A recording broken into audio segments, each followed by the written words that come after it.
It's D-Rock here with Colorado Music Buzz TV. I am here with Andy and Jeremy of the Devil Wears Prada. Thank you for being here today, guys. I appreciate it. Thank you. Yeah. Awesome. So you guys were in Utah last night. You made the trip. What'd you do for Turkey Day? Anything special? We stayed out in Broomfield at a Ramada Hotel, I think.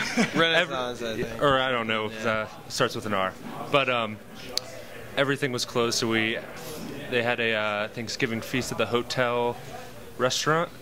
And big family dinner with everyone yeah, we had on like our bus. 13 or 14 people down this giant table, medieval style. Yep. So it was, No, there you go. Just, it was great.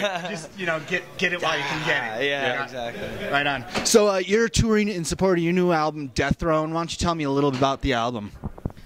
It's kind of the byproduct of the last couple years. Last thing we had put out was a zombie EP, and our last full length before that was 2 years ago or 3 years ago now, I guess. So songs that we've been working on over the last couple years, and really had formed into finished songs last year at this time, and then last spring, and then did the record with Adam from Killswitch, and it was a great time. Really proud of it. Really stoked on it. So. Yeah. How do I pronounce his name? How do I pronounce his name so I don't trash this? Dukowitz. Okay, great. I guess you gave him a little bit of control as far as help structuring the songs and writing and formulating the material to what it is now for Death Throne. Yeah, it was one of. Sorry, cut you off. No, it's all good. Go ahead. Usually we go into a record, Chris and I both record stuff, so we'll record these demos, like really pretty good sounding demos thrown together, and usually the final record ends up sounding like a better version of those. And this time we went in thinking that, and Adam was just like, nope, and started chopping up all these things, and we're sitting there, and then we're like, you're right, that does make that feel smoother. Oh yeah, that should be sped up a little bit right there. Yeah, and it was awesome to have an actual producer mind to it, kind of thing, where it was like almost a seventh member going, I'm not happy with these songs yet, let's get them to where they need to be. So it was great having another perspective, especially his perspective, coming in and working with it. So. Was that a little weird to give him so much control of what you normally have laid out? This is it. This is the way it's going to be, and this is how we're going to record it. Yeah, a little. It didn't necessarily feel natural. I mean, working with him was flowed smoothly. I mean, we've known him from a tour before, and he's a great guy, and he's awesome at what he does. And working the six of us with him, I think that gave us a little more trust, knowing, not only Killswitch, but Parkway and All That Remains and As Lay Dying, other records he's done that we really like and respect, knowing that that's what he was capable of, being able to go, all right, man, you can take the reins for a little bit, so. Great, awesome. So on Death Throne, anything new that you brought to the table with this album that you haven't done in previous albums? Anything you've experimented with possibly that you haven't done before that you also brought you out of the norm, out of the comfort zone? Guitar-wise especially, and drum-wise, we kind of fallen into more of the digital side of stuff and doing some modeling and that kind of stuff. Never a big fan of it myself, but I'm not going to argue with someone that's doing the CD.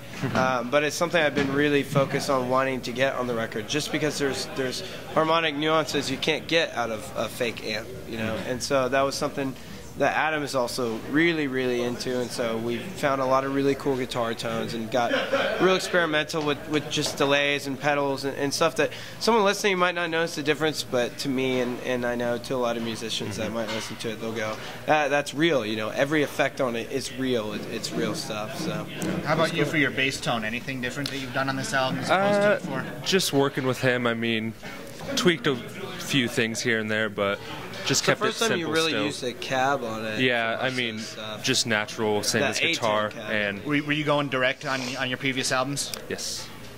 Through preamp. Through Yeah. preamp into Sans amp or something Yeah, of the sort. Nice.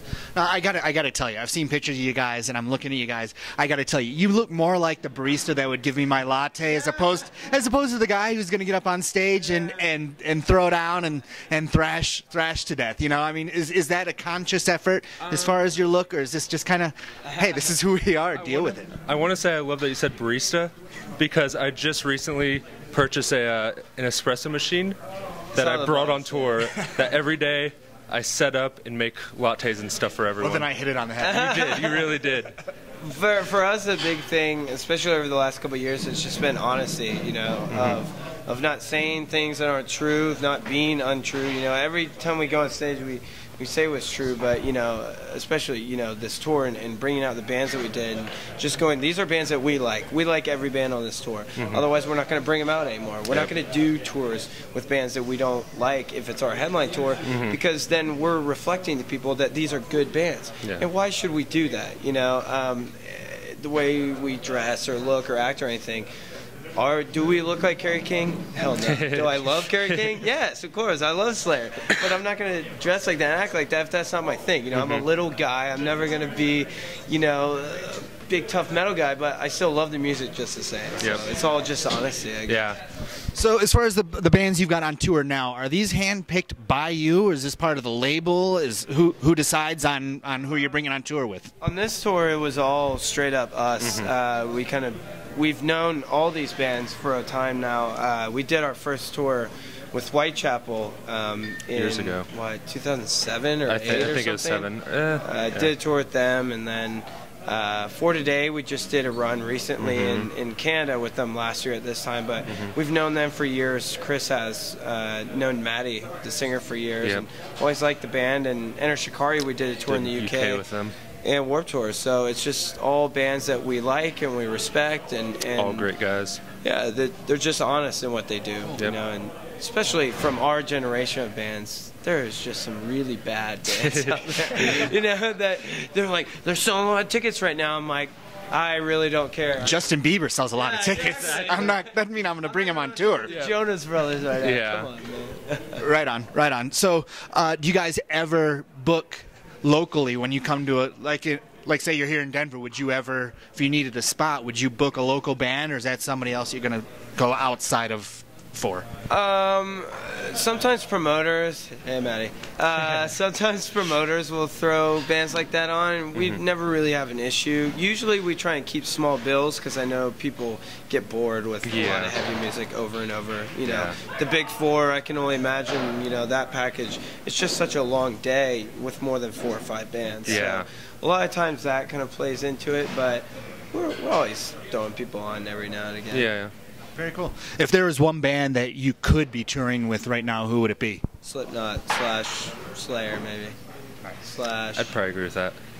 Unless we could Nine tour. Inch Nails, yeah. For me, I'll keep it realistic. I'll stick with those. Who are you gonna say?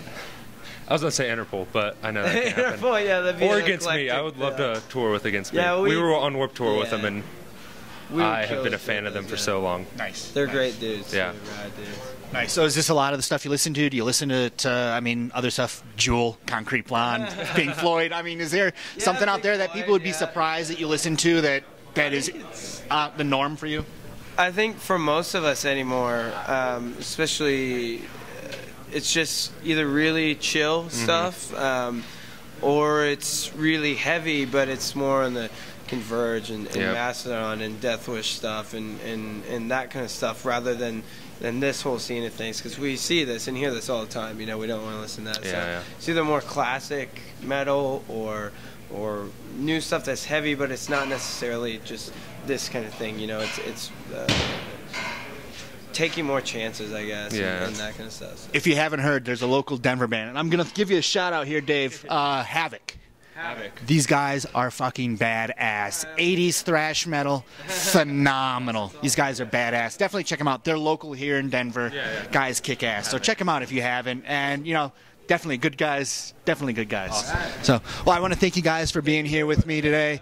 Adam, Jeremy from the Devil Wears Prada. You've been watching Colorado Music Buzz TV. Check these guys out when they come to a city near you. And good luck tonight, and we'll see you out there in the pit. Thank you.